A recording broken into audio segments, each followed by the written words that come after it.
اللہ کے نام سے جو بڑا مہربان نہایت رحم والا ہے۔ السلام علیکم۔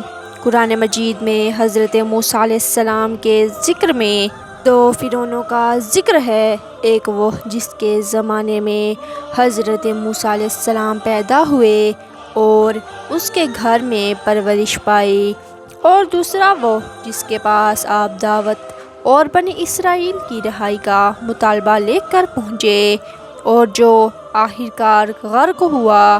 موجودہ زمانے کے محققین کا عام خیال یہ ہے کہ پہلا فرعون رامسیس دوم تھا، اور جس فرعون کا غرق ہونے میں ذکر ہے وہ رامسیس دوم ان کا بیٹا منفتح تھا۔ اس نے بنی اسرائیل کو غلام بنایا اور ان پر ہر طرح کے مظالم کردار ادا کیے۔ 1491 قبل مسیح میں جب فرعون مصر نے موسیٰ اور ان کی قوم کو ختم کرنے کا فیصلہ کیا، اور اچانک موسیٰ علیہ السلام کے آگے ایک ایسا مقام آیا کہ آگے صرف سمندر تھا اور پیچھے فرعون کا لشکر، بھاگنے کا کوئی راستہ موجود نہ تھا۔ دوستو، اس وقت اللہ تبارک و تعالیٰ نے حضرت موسیٰ علیہ السلام کو حکم دیا کہ اپنا عصا مبارک کو سمندر پہ مارو۔ انہوں نے ایسا ہی کیا۔ دیکھتے ہی دیکھتے سمندر دو حصوں میں بٹ گیا۔ اتنا لمبا راستہ بن گیا کہ پوری بنی اسرائیل قوم اپنے مال و اسباب سمیت یہاں سے گزر گئی۔ حضرت فرعون مصر نے خود کو خدا کہتا تھا۔ اس کے لشکر نے گزرنے کی کوشش کی تو فرعون اس طرح ڈوب کر مرنے کے بعد سمندر نے صرف فرعون کی لاش کو سمندر سے باہر پھینک دیا، جبکہ باقی لشکر کا کوئی نام و نشان نہ ملا۔ وہی وقت آہستہ آہستہ گزرتا رہا۔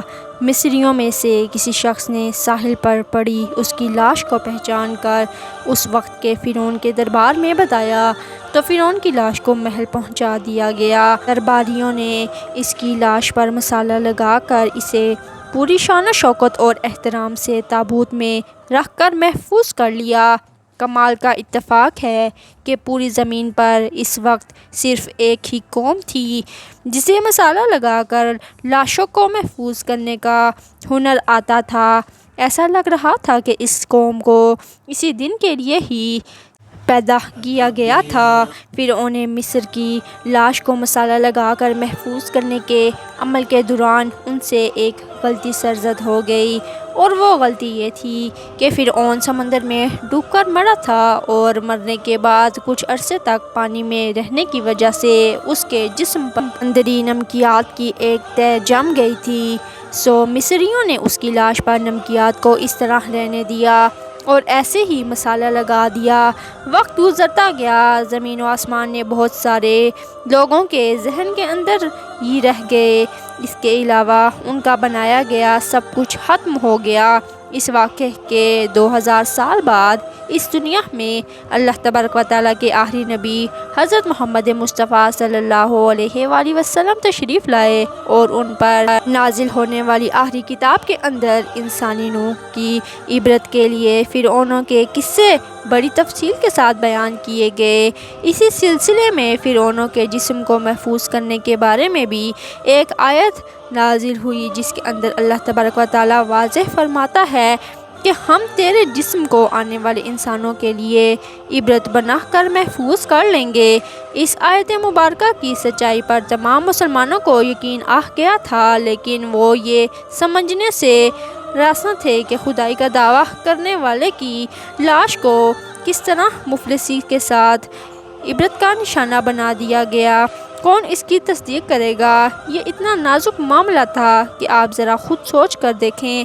قرآن پاک کے اندر بیان کیے گئے اللہ تبارک و تعالیٰ کے تمام الفاظ میں اگر صرف یہ ایک آیت مبارکہ یا اللہ کا یہ دعویٰ نعوذ باللہ غلط ثابت ہو جاتا تو غیر مسلم اور کفار کے سامنے مسلمان کس منہ سے جاتا اور کوئی گنجائش نہ رہتی۔ اسی لیے ہر دور کے اندر اللہ نے آپ کو اور اپنے ایک ایک لفظ کو منوایا ہے۔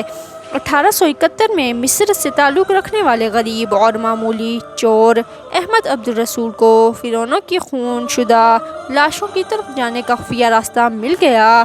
بس اتنا چاہتا تھا کہ فرعونوں کی لاش کے ساتھ موجود قیمتی جواہرات یعنی سونا، چاندی، ہیرا، موتی وغیرہ کو حاصل کر لے۔ اس لیے یہ دریائے نیل کے کنارے تبصرہ کے مقام پر بیٹھا تھا، منصوبہ بنا رہا تھا کہ صرف اسے خفیہ راستے کا پتہ چلے۔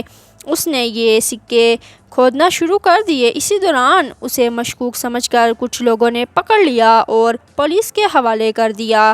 بعد میں وہ جس جگہ کو کھود رہا تھا وہاں سے ملنے والے راستے کی کھدائی کی تو 1891 کے اندر دوسری میموں کے ساتھ چند دوسری اور میمیں بھی غرق ہونے والوں میں سے فرعون کی لاش مل گئی۔ اس کے کفن پر سینے کے مقام پر اس کا نام لکھا ہوا تھا۔ ان ممیوں کو ماہرین اپنے ساتھ قاہرہ لے گئے جہاں ان کی تفصیل کا جائزہ لیا گیا۔ پھر فرعونوں والی ممی پر جمع ہوئی نمکیات کی تہہ سے اس بات کی تصدیق ہوئی کہ یہ وہی فرعون ہے جسے پانی میں غرق کر کے نشان عبرت بنانے کا وعدہ کیا گیا تھا۔ پوری دنیا میں کھلبلی سی بچ گئی۔ اس کی تصدیق کے لیے پوری دنیا کے آثار قدیمہ کے ماہر اور سائنسدان مصر کی طرف چل پڑے۔ مختلف سائنسی سرنے سے بچا رکھا ہے اور اس تصدیق کے بعد اسے فائنلی فرعون کی لاش قرار دے کر میوزیم کے اندر محفوظ کر دیا گیا۔ 1982 میں یہ ممی خراب ہونے لگی تو اس وقت مصری حکومت نے فرانس کے سائنسدانوں کی حکومت کو درخواست کی کسی خراب ہونے والے سے بچایا گیا اور جدید سائنسی انسٹرومنٹ سے اس کی موت کی وجہ معلوم کی جائے، اور عربی اور فرانسیسی حکومت نے مل کر اس ممی کو فرانس لے جانے کا انتظام کیا۔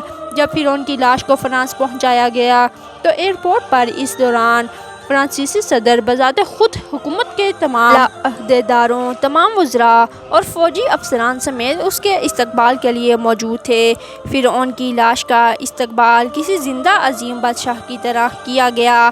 فوجی دستوں نے اسے سلامی دی۔ اس کی ممی کو ماہر ڈاکٹروں کی ٹیم یعنی اس سے بچا لیا گیا تو معلوم ہوا کہ اس کی لاش اس کے جسم کے اندر سمندری ذرات ابھی تک موجود ہیں، یعنی یہ کنفرم ہے کہ اس کی موت سمندر میں ڈوبنے کی وجہ سے ہوئی، کیونکہ سمندری پانی کے اندر ہی اس قدر نمکیات پائی جاتی ہے۔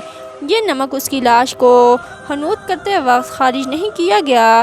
3000 برس کے دوران یہ رفتہ رفتہ اس کے جسم سے خارج ہو کر ختم ہو گیا، اور موجودہ زمانے میں فرعون کی لاش عبرت کے لیے ایسے محفوظ کر کے دنیا کے سامنے رکھ دی گئی کہ آج انٹرنیٹ پر اخباروں، ٹی وی چینل اور کروڑوں اربوں انسانوں کی آنکھوں کے سامنے قابل ترس حالت میں موجود ہے، تاکہ لوگ یہ جان سکیں کہ عبادت کے لائق اور ہمیشہ رہنے والی صرف اللہ تبارک و تعالیٰ کی ہی ذات ہے، جو سب کا خالق اور مالک ہے، سب کا رازق ہے۔ انسانوں میں اگر خدا موجود ہے تو اپنی قوم کو تباہ ہونے سے پہلے خود کو ہی اللہ کے عذاب سے پتہ کر کے دکھاتے۔ اللہ سے یہ دعا ہے کہ وہ ہمیں ہر قسم کے فتنے سے محفوظ رکھے اور حضرت محمد مصطفیٰ صلی اللہ علیہ وآلہ وسلم اور اہل امین پر سلامتی ہو۔